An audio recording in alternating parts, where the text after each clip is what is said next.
welcome back to LiveBinders, your online digital binder platform, the most efficient way to organize, store, and share all your resources in the cloud. Today, we will be reviewing how to insert a Thinglink in your LiveBinder. To start, we want to open our binder in edit mode. In edit mode, you will see the toolbar displayed on the top left corner of your screen. Now let's go to Thinglink.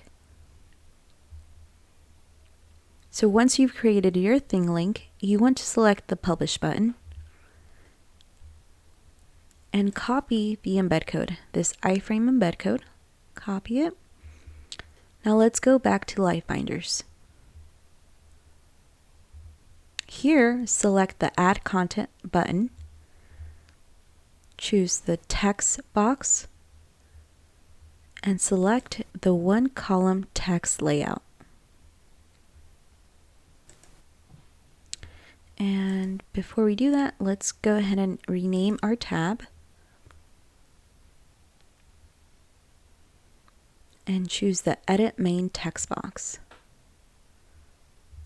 And here, select the Tools dropdown, click on Source Code, and delete the default code, and paste the embed code.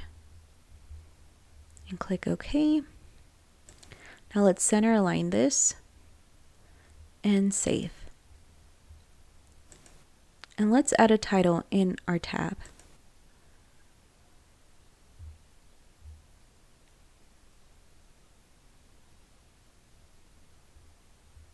And let's save again. Now let's view it in percent mode.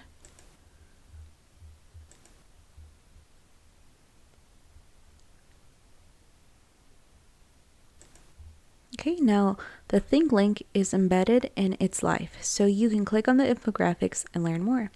And that's how easy you can insert a Thinglink in your LiveBinder. If you like this video, give it a thumbs up below. For more tips and tricks to use on your LiveBinder, subscribe to our channel or visit us at livebinders.com. Thank you.